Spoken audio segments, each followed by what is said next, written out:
Hello dear students, how are you? I hope you fit and fine. Last video में बच्चों हमने first and second box किया था। आज हम थर्ड बॉक्स कर रहे हैं। वो क्या है? Find HCF of following number using prime factorization. हमें HCF फाइंड करना है। HCF क्या होता है? हाईएस्ट कॉमन फैक्टर, जिनमें कॉमन होगा अभी जिस टेबल पर ये दोनों डिविजिबल होंगे, वो करना है by prime factorization method. First sum दिया हुआ है 1827। इसमें से 2 सम मैंने आपको करवा देने हैं और 2 सम आप खुद से ट्राई कर। फर्स्ट सम है बच्चों आपका 1827। जैसे 18 है, 2 के टेबल पे कितने पे गया? 9, और 9 3 के टेबल पे 3 पे, 3 3 के टेबल पे 1 पे। फिर 27 का किया, 27 3 के टेबल पे 9 पे, 9 3 पे गया, 3 3 के टेबल पे 1 पे। तो हमने 18 के फैक्टर लिख लिए 2 × 3 × 3। 27 के क्या है? 3 टाइम 3 है ना, 1 2 3, तो 3 टाइम 3 लिख लिया। इनमें से जो कॉमन है, जैसे 3 दोनों में है, इसको सर्कल कर लिया। एक और 3 है, ये भी सर्कल कर लिया। 2 और 3 ये कॉमन सेम नहीं है, तो इनको छोड़ देंगे। तो HCF ऑफ 18 एंड 27 क्या आ गया? 3 × 3, 3 3 जा क्या हो गया? 9। तो HCF क्या आ गया बच्चों? 9। नेक्स्ट सम है आपका 80 और 100। इसका क्या निकालना है आपको? HCF। सबसे पहले 80 को देखेंगे। 2 के टेबल पे जाएगा 40 पे, 2 के टेबल पे 20, 2 के टेबल पे 10, 2 के टेबल पे 5, 5 के टेबल पे 1। 200 है और 2 के टेबल पे जाएगा 50 पे, फिर 2 के टेबल पे 50 जाएगा 25, फिर ये 3 के टेबल पे भी नहीं जाता, 4 पे नहीं जाता, 5 पे जाता है। तो 5 के टेबल पे ये गया 5 पे, ये 5 के टेबल पे 1 पे। हमें लास्ट में क्या चाहिए होता है बच्चों? 1। सबसे पहले हम 80 के फैक्टर लिखेंगे। 80 के क्या है? 1 2 3 4, 4 टाइम तो 2 है, 1 टाइम 5 है, लिख लिया हमने। फिर 100 के 2 टाइम 2, 2 टाइम 5 लिख लिया जी। एक 2 दोनों में है, सर्कल कर लिया। एक और 2 है, सर्कल कर लिया। और एक इधर क्या है? 5। यहाँ पे 2 बच गए, यहाँ पे 5, ये कॉमन नहीं है, ये एज इट इज पड़े रहेंगे। तो HCF क्या आ गया? 2 2 एंड 5। 2 2 जा 4, 4 5 जा 20। तो HCF क्या आ गया बच्चों? 20। आई होप आपको अच्छे से क्लियर हो गया होगा।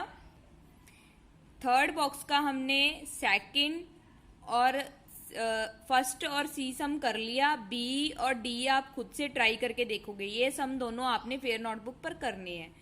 फोर्थ है find HCF of following number using prime factorization. ये भी HCF निकालना है नंबर का, किसके द्वारा? प्राइम फैक्टराइजेशन के द्वारा। यहाँ पे नंबर क्या है? पहले 2 नंबर थे, अब क्या हो गए? 3 नंबर। निकालना उसी मेथड से है। नंबर हमारे पास क्या हो गए? 3। फर्स्ट सम है जैसे 30 50 70। 30 2 के टेबल पे 30 गया 15, 3 के टेबल पे 15 5, 5 के टेबल पे 5 1, 2 के टेबल पे 50 25, 5 के टेबल पे 25 जाता है 5 पे, 5 के टेबल पे 5 आया 1 पे। 70 है, 2 के टेबल पे 70 35, 5 के टेबल पे 35 7 पे, 7 के टेबल पे 7 1 पे। सबसे पहले 30 के फैक्टर लिख लिए, फिर हमने 50 के लिखे, फिर हमने 70 के लिखे। 30 के क्या फैक्टर आए? 2 3 एंड 5, सभी को मल्टीप्लाई डाल के लिखना है। 50 के फैक्टर आए 2 2 टाइम 5 एंड 70 के फैक्टर 2 5 एंड 7। कॉमन क्या है? एक तो तीनों में 2 है, एक क्या है? तीनों में 5 है, उसको सर्कल कर लिया हमने। तो HCF क्या आ गया? 2 × 5, 2 5 जा क्या आया बच्चों? 10। तो HCF क्या आ गया इनका? 10।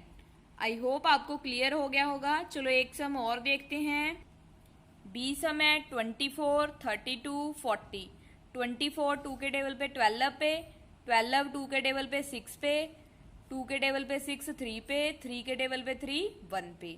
ऐसे ही 32 2 के टेबल पे 16, 2 के टेबल पे 16 8 पे, 2 के टेबल पे 8 कितने पे जाएगा बच्चों? 4, 2 के टेबल पे 4 2 पे, 2 के टेबल पे 1 पे।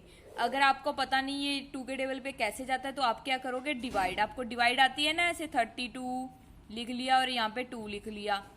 जैसे 2 1 जा 2, 1 कैरी, ऊपर से क्या आया? 2 2 6 जा 12, तो यहाँ पे 16 आ गया ना आपका। तो यहीं आपने 16 राइट करना है। ऐसे ही 40 2 के टेबल पे 20, 2 के टेबल पे 10, 2 के टेबल पे 5, 5 के टेबल पे 1। सबसे पहले हम क्या करेंगे, तीनों के फैक्टर लिखेंगे, 24, 32, 40। 24 के फैक्टर आए 2 मल्टीप्लाई 2 मल्टीप्लाई 2 मल्टीप्लाई 3। 32 क्या है 2, 5 टाइम 2 ही आ गया। और इसके फैक्टर आए 3 टाइम 2 और 1 टाइम 5। इसमें से कॉमन क्या था 1 2 2 3। 3 टाइम 2 तीनों में था, हमने सर्कल कर लिया। जो वैल्यू आप कॉमन ले रहे हो वो तीनों डिजिट में होनी चाहिए। अगर आपके पास 2 का निकाल रहे हो HCF तो दोनों में होनी चाहिए, अगर तीनों का निकाल रहे हो तो तीनों में वो वैल्यू प्रेजेंट होनी चाहिए। ऐसे नहीं है भी 2 में है और थर्ड में नहीं है, आपने तीनों में ही लेनी है। और एक टाइम जो वैल्यू सर्कल कर ली वो अगेन सर्कल नहीं होगी। ठीक है बच्चों, HCF क्या आ गया 2 मल्टीप्लाई 2 मल्टीप्लाई 2, 2 2 जा 4, 4 2 जा 8। आई होप आपको अच्छे से समझ आ गया होगा। फोर्थ बॉक्स में से हमने A और B सम हमने कर लिया। C और D आप इसी मेथड से अच्छे से ट्राई करके देखोगे। आपने दोनों सम ट्राई करने हैं। 4 के 4 सम आपके फेयर नोटबुक पर होने चाहिए। Thank you.